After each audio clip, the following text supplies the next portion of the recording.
My daughter's text came through at 7:52 on a Saturday morning, and I read it twice before I turned the phone face down on the counter. We've booked the lodge for 12, Sunday at 7. You're covering it, same as always. Dress nicely. It's a proper place. I was standing at the sink in the kitchen, my husband, and I built in 1979, pouring my coffee black the way Hugh used to, watching the mist come off the lake. I picked the phone back up and typed 5 words. Enjoy it. I won't be there. My daughter answered in under a minute. Mom, don't make this a thing. My son sent the eye roll. My daughter-in-law sent a thumbs down. They thought I was bluffing. What none of them had bothered to ask in 26 years was that the lodge they'd just booked had my initials cut into the granite of its cornerstone. By the time the maitre laid the bill in front of them, every table in that dining room was going to know it too. I'm 73.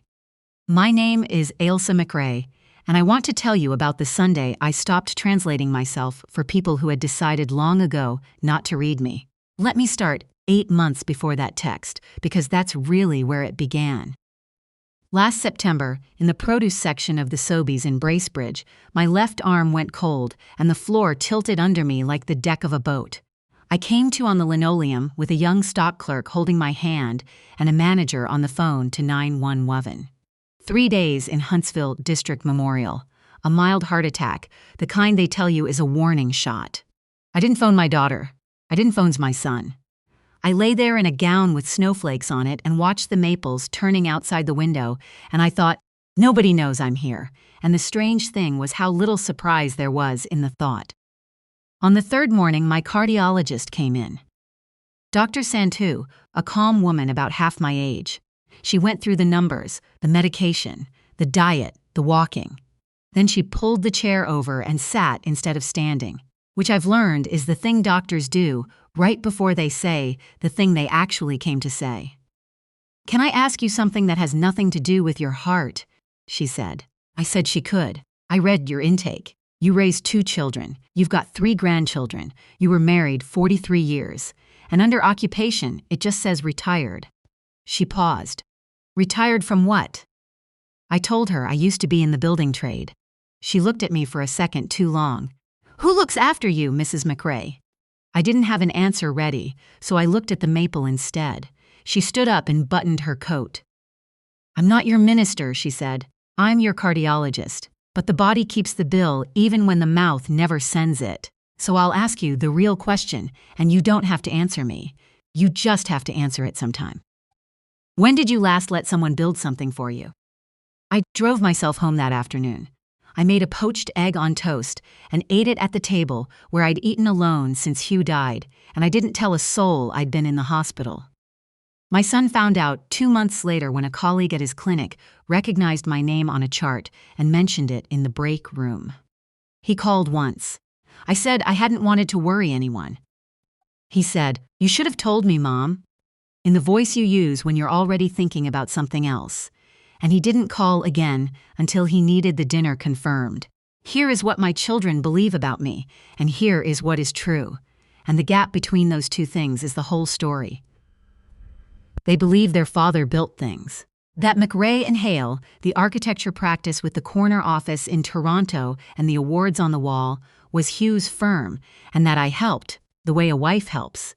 They believe I baked the bread and kept the cottage and was good with the garden. After their father died 4 years ago, they decided I was a widow in a small town who needed managing, and they slotted me into that role the way you'd slot a casserole into a freezer. The truth is that I designed the lodge they booked for Sunday dinner. I designed the children's wing at the hospital in Ottawa, where my daughter-in-law's own niece was treated. I designed the chapel on the hill above Port Carling, where my daughter was married. The firm carried Hugh's name on the letterhead because in 1971, the bank manager on Manitoba Street wouldn't put a mortgage in a woman's name, and Hugh said, "Fine. Put it in mine. She's the one who can read the drawings." And I let it stand because it was easier, and because by then I'd already learned what it costs a woman to insist on the room. Hugh did the engineering and the handshakes. I did the lines. Everyone in the business knew it. My children never thought to ask, and I let them not ask. That part is mine to carry. My daughter was 14, the year a girl named in the same Forest Hill.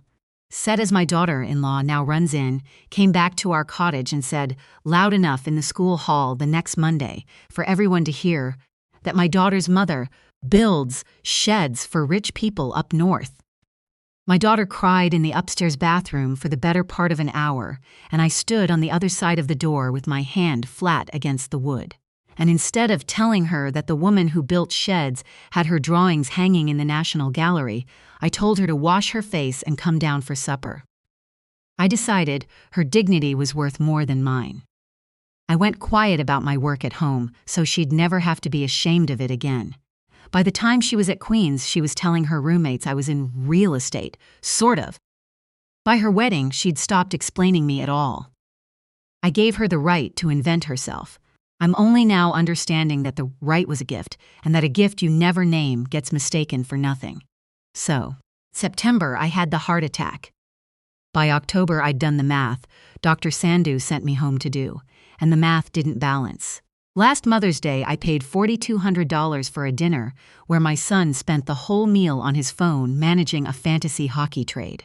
The year before, a place in Yorkville, $3,100, and nobody asked how I'd been keeping. My 69th birthday, I sat at this same counter at 11:30 at night, eating a slice of grocery store carrot cake I'd bought for myself because the day had gone by and no one had called. In 40-some years of mothering, I have eaten my own birthday cake, standing at this sink more than once. In November, my husband's nephew drove up from the city. Duncan. Hugh trained him out of school, and after Hugh died, Duncan took over the running of the practice. He'd been gently circling me for 2 years, and I'd been waving him off. This time he came with a folder and a thermos of coffee, and he sat at my table and didn't leave until I'd looked at it. The practice had been offered a fellowship and a partnership stake in a Heritage Restoration Institute on the Isle of Skye. My grandmother emigrated from Skye to a croft in Cape Breton in 1922 with a wooden trunk and a Gaelic Bible, and I'd grown up on her stories the way some children grow up on hymns. The Institute wanted me, not the firm, me, to lead a season of master classes for young restoration architects. And Duncan wanted to buy out my remaining quarter share of the practice to fund the build so that the whole thing could carry forward.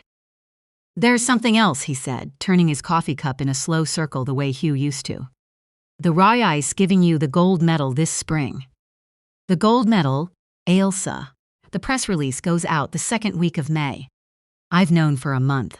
I nearly drove up 3 times to tell you and lost my nerve each time. He looked at me. It should have had your name on the door from the start. You know that. I know that. This is the part where the record gets corrected. I sat very still. The gold medal is the highest honor my profession gives. They were going to call me an architect, finally in print, in the place where it counts. And Skye? I said. 3 months. Stone cottages and young people who want to learn to do it right. He smiled. Hugh used to say the only thing he'd ever leave the cottage for was Skye in June. There was one more thing he hadn't said, and he said it last, the way you save the heaviest stone for the bottom of the wall. Hugh, before he died, had quietly bought back the very croft my grandmother left in 1922. The deed was in a drawer in the firm's vault. Stone walls, a rowan tree by the gate, a hill behind it, gone purple with heather in August. Hugh had meant it as a surprise for our 50th, which we didn't reach. He'd never told me. Duncan held the keys to it, the way Salvatore in another story might have held the keys to a house with a lemon tree. I said yes to all of it, to the buyout, to the medal, to Skye. Then, I sat at the table for 2 hours after Duncan left, and I opened my laptop, and I started looking at flights to Glasgow. The first time I set a boundary out loud was 2 weeks before Mother's Day, and I want you to hear it because I'd never once done it before.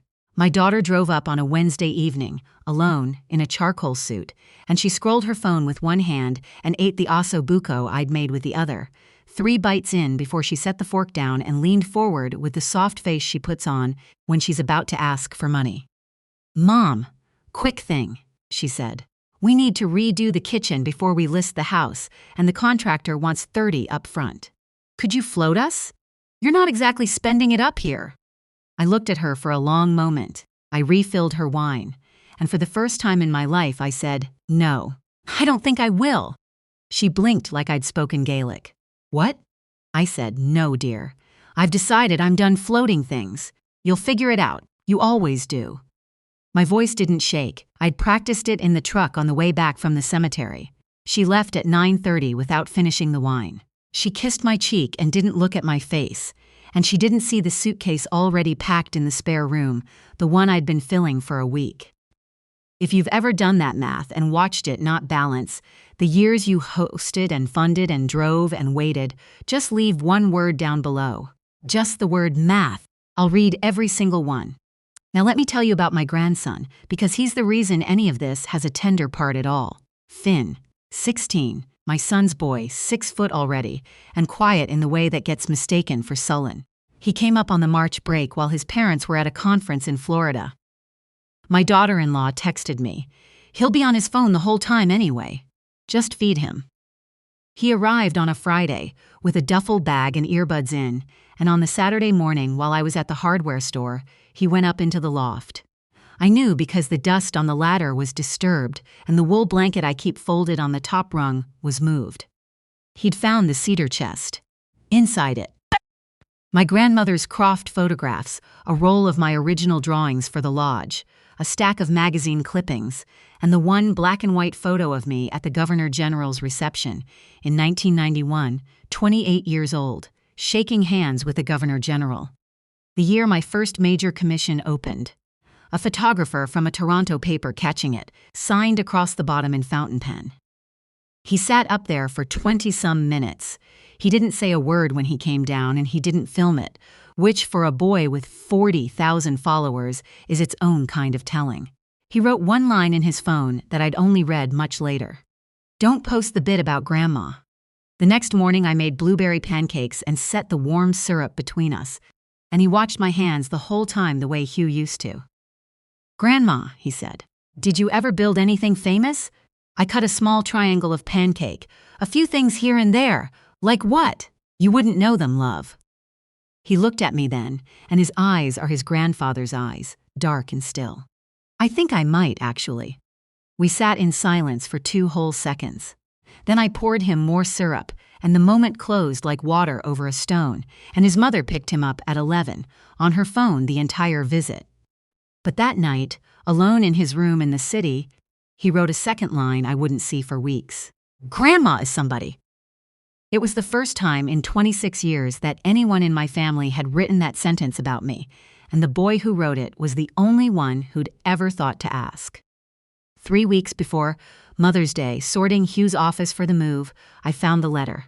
It was tucked into my grandmother's old recipe book, between the page for oatcakes and the page for cockaliki, on a single sheet of cream paper in Hugh's careful hand, dated 11 days before the morning he died at his drafting table, with a pencil still in his fingers.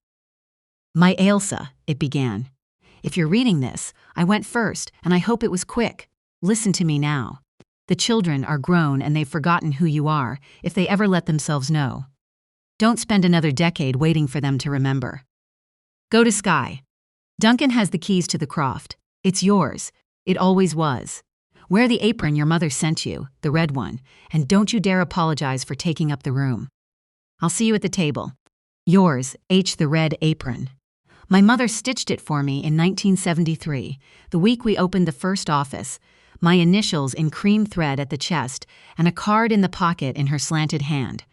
Don't say sorry for needing the space. I'd packed it away after she died. I sat on the floor of Hugh's office for the better part of an hour, and I did not cry, and then I folded the letter into my wallet, and I phoned Duncan and told him to start the paperwork on the Croft. A week before Mother's Day, my son called. Short, no preamble. "Mom, the lodge for Sunday. My wife's organized everything. 12 of us, 7 o'clock. We just need your card on file. You always say it's easier." I let 2 beats go by. "Which lodge?" "Cedar Reach. Out on Rousseau." Her parents are coming, so she wanted somewhere with a bit of class. My hand went still on the counter. "Her father's coming." "Gerald. Both of them." "Yeah. Why?" "No reason. Tell her to enjoy it." There was a small catch in my voice, and my son is just sharp enough to have heard it, and not curious enough to chase it. "Love you, Mom." I know, dear. I hung up and I called Duncan and I told him that Gerald Astley would be at Cedar Reach on Sunday night. There was a long silence on the line. That's the same Gerald whose firm we did the accessible build for in '06, Duncan said slowly, after his stroke. You waived the whole design fee. Hugh paid the engineering out of pocket. The same. Ailsa. He laughed low. The universe has a sense of timing. There's more. They've ordered the tasting menu, and they've asked for the chef's pasta, and they've booked the back room. Which room? The MacRae room. Duncan was quiet for a moment. Let me handle the dinner, Ailsa. As your nephew. As family, trust me. I asked him what that meant. He said it meant he'd be there, and that I should be exactly where I was already planning to be, which was 30,000 feet over the Atlantic. My daughter-in-law called Friday at 6:15 to confirm. Just making sure you're coming, Mom. She's the only one who calls me Mom in that bright, flat way, like a word she read in a manual. The reservation's under Astley. And dress up a level. The back room's quite exclusive. It's the named room, the MacRae room. After some original investor, I think. The architect's apparently a big deal. We were lucky to get it on Mother's Day. I held the phone away from my ear for a second and brought it back. Were you? I said. One more thing, she said, gentle as a knife wrapped in a tea towel. Please don't bring up the hospital business. It upsets the children, and it's a celebration. I felt the muscle in my jaw go tight just once. I won't bring it up, I said. Have a lovely weekend. That night I packed the Croft suitcase, the old one Hugh and I took to Cape Breton on our honeymoon in 1976, the red apron in tissue paper. The 1991 photograph, the frame wrapped in a flannel shirt of Hugh's I've never been able to give away. My grandmother's recipe book with Hugh's letter still inside it. The pearl earrings he gave me for our 40th. My passport and the Institute's papers. I wrote 2 letters at the kitchen table at 10 o'clock, sealed them both with the red wax I used to seal the letters. I wrote Hugh the first year we courted, when he was finishing his articling year in Montreal, and I wrote to him every Sunday. I drove out to Cedar Reach at 9:15, and Duncan met me at the kitchen door and took the envelopes in both hands. I'll read it the way you wrote it, Ailsa. I know you will, Duncan. Sunday morning I made a small pot of coffee and read the paper. The metal release wasn't due until Tuesday. At 8, 3 texts came in. My son, Happy Mother's Day, see you tonight. My daughter, Happy Day, Mom. My grandson, Love you, Grandma. I answered only the last one. I love you too, Finn. Watch carefully tonight. At 9, I drove out to the cemetery and sat with Hugh for half an hour. The dogwoods along his row were just past peak. It's today, Hughie, I said. The bench was warm under my hand. I drove home, showered, put on a navy linen dress and the pearls and low shoes, and clipped a cardigan over my arm. At 6:45, the cab pulled in, a polite young fellow named Tyler, and I asked him to take the long way, out past Cedar Reach. We passed the lodge at 6:52. The valet stand was full. I saw my daughter-in-law's white Range Rover. I saw my son getting out of the passenger side, straightening his jacket. I saw Finn's gray hatchback pulling in behind them. I did not stop, and I did not slow down. The airport, please, I said. Pearson, the overnight to Glasgow. What happened in that dining room I didn't see. I got it later, in pieces, from Duncan, from Finn, and from Leon, the maître d' who's been at Cedar Reach since the year it opened, and who told me the longest version of all because he'd been waiting 26 years to tell it. 7 o'clock, the MacRae room. Cedar paneling I'd chosen myself, 8 framed photographs on the walls, a long table set for 12. My daughter-in-law arrived first in champagne silk and asked Leon to hold the head of the table for Mom. Leon said nothing. He'd already been told. They came in over the next 10 minutes. My son and his wife and their 2 little girls. My daughter and her husband. Finn, who took the chair against the wall and quietly opened a screen recorder on his phone in his lap. My daughter-in-law's parents, Gerald and Helena Astley, and the empty chair at the head of the table. At the top of the menu, in pale gray italic above the appetizers, was a single line, Cedar Reach Lodge, designed by MacRae and Hale, 1994. Finn read it once, looked up at the photographs on the wall, looked at the one in the center, and didn't say a word. My daughter-in-law ordered the wine, 2 bottles of Okanagan Syrah at 110 each, and the tasting menu for the adults. By the time the bread was cleared, the table had run up nearly $2,000 before a single plate of food. My daughter leaned across to her sister-in-law, loud enough. "Mom's not coming. Big shock. She's apparently flying to Scotland, probably watching the curling at home in her slippers, telling herself she's dramatic." My son laughed. Finn didn't look up. My daughter-in-law was scanning the entrees. "What on earth is this? The MacRae pasta with the squid ink. How quaint, they kept the old name." "I'll have it." 4 of them ordered it. Her, my daughter, her mother Helena, and her sister-in-law. 2 tables over, Gerald Astley had gone very still. He set his fork down and leaned to the man beside him. "This is Ailsa's place," he said quietly. "Ailsa MacRae. I haven't sat in this room since before Hugh passed. They named it for her." By the time the desserts were ordered, the room had thinned to a soft murmur of second seatings. My daughter-in-law leaned in toward my daughter with the little confiding tilt she does when she wants her mother to overhear and admire her tact. "It's a shame about your mother, really. But honestly, between us, has she ever once fit in a place like this?" My daughter laughed.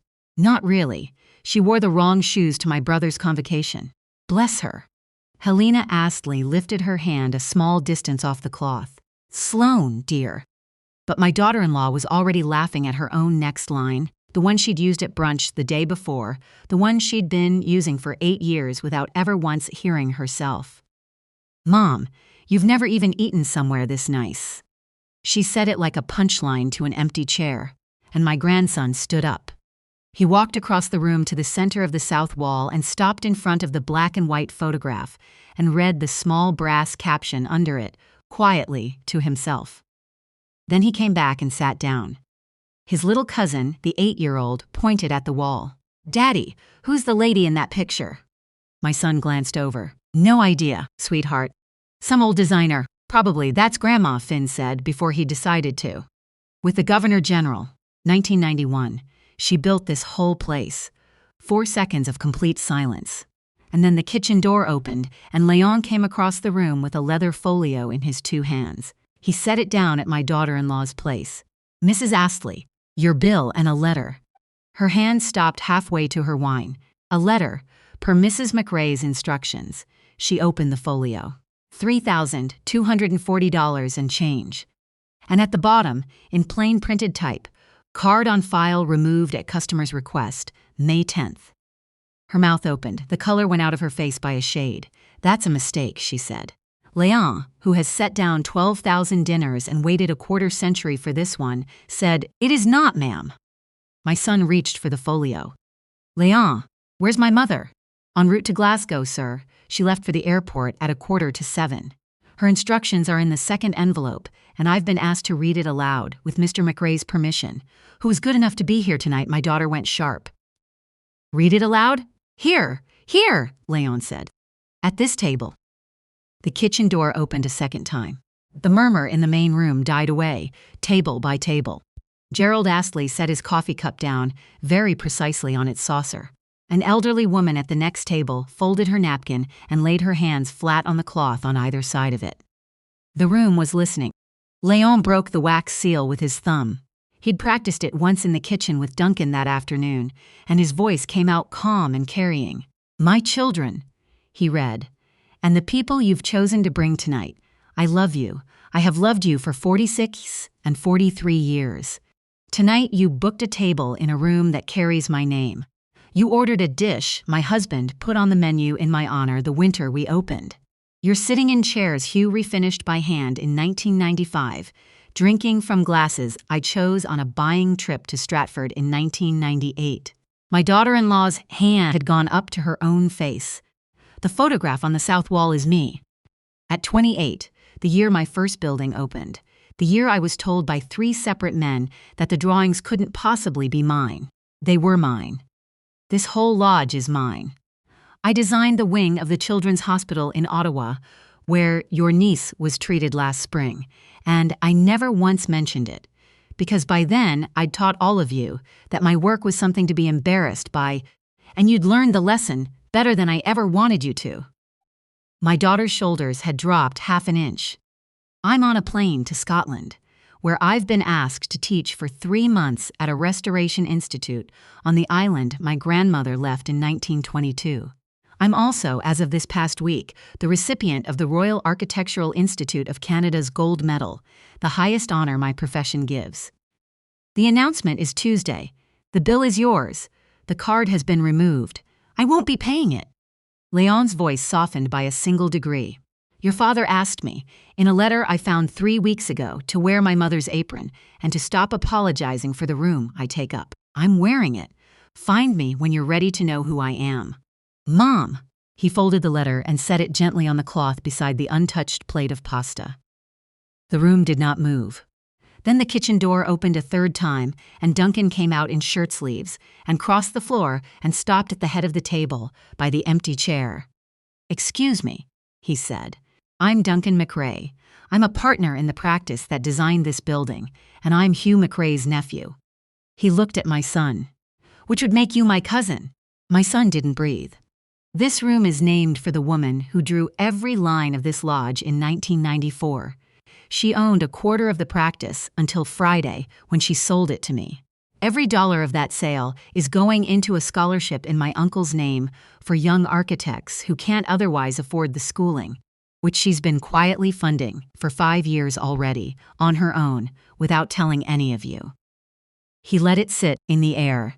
Tonight she sends her regards from the airport. She's flying to teach in the village her own grandmother left 100 years ago. He took 2 steps toward the kitchen, then turned back and looked at my daughter, then my son, then my daughter. Tell you? The silence was longer than the letter had been. Then the elderly woman at the next table stood up.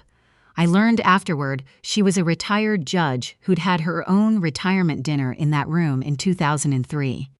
She walked over with the unhurried pace of a woman who decided at 80 she no longer rushed for anyone, and she stopped at my daughter's chair. You're Ailsa's girl, she said. Yes, my daughter said. Your mother drew the hospice where my husband died with dignity in a room that had a window onto a garden, because she said no one should leave this world staring at a wall. She didn't charge the foundation a cent for the work. I don't suppose you knew that either. She turned and walked back to her table without raising her voice. Then Gerald Astley got to his feet, 70-some, and stiff in the knees, and took his time crossing the floor. He looked at his daughter first. Sloane, he said. After my stroke in '06, when I couldn't get up my own front steps, Ailsa MacRae redrew our whole house so I could live in it, and she did it for nothing. And Hugh paid the engineers out of his own pocket and never sent a bill. You said something foolish at a dinner in 2017, and I heard it, and I should have corrected you then, and I didn't, and I've been ashamed of that for 8 years. He turned to the room. This woman gave this city its best buildings for 40 years, and she gave me back my own house. I owe her more than I can say. He sat down. Then they tried to settle the bill. My son's card declined. He'd been carrying a leasing deposit and closing costs he hadn't told his wife about. My daughter-in-law's joint card declined. My daughter got $1,400 to go through and stopped there. Her husband's card got most of the rest. And in the end it was Helena Astley, who opened her bag without a word and laid down a black card and said, Please, and it cleared in 9 seconds, and my daughter-in-law sat in her champagne silk and cried without making a sound. My grandson had been recording since Leon set down the folio. He stood up, walked past his own mother without looking at her, and crossed to Duncan and put out his hand. My grandfather taught my grandmother to build, he said. Duncan shook it. Your grandmother taught your grandfather. Ask anyone who was there. Finn nodded once. Thank you. And he walked out the front doors of the lodge with his phone in his hand, and when his mother called his name from the table, he paused in the doorway and looked back over his shoulder and said, I'll call Grandma when she lands. And then he was gone. He took a cab to the airport, sat at the empty gate I'd flown out of 2 hours earlier, and edited it all on his phone, and at 11:40 that night he posted it with one line of caption. My grandmother. Did she never tell you? By the time my plane touched down in Glasgow at 7:30 the next morning, it had 400,000 views. By Tuesday, when the metal release went out, it had 4 million. Duncan's cousin's son. A young man named after Hugh met me at the arrivals hall in Glasgow holding a piece of cardboard he'd lettered with a marker. Ailsa MacRae. He took my suitcase and kissed both my cheeks and said, "He waited a long time to get you home, your Hugh." We drove north and then west and caught the ferry, and the croft was exactly the size Hugh had said it would be. Stone walls and an iron gate and a rowan tree by the door, and the hill behind it, going green gold in the late light. I stood in the yard a long time. I touched the rowan. Inside, upstairs in the suitcase, were the apron and the photograph and my grandmother's book, all three together for the first time since she left. I went in. I opened the suitcase. I put on the red apron. I stood in the kitchen where my grandmother was born, and I was home. I turned my phone on. 40-some messages waited. I opened only Finn's. "Grandma, I love you. I filmed all of it. Mom's furious. I don't care." I typed back one line. "Drive carefully, love." 7 weeks on, his video had been seen nearly 5 million times.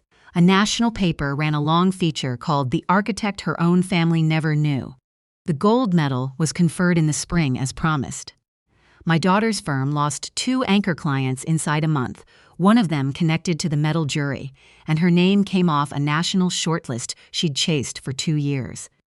My son's colleagues turned quietly polite, and he went still and small for a while.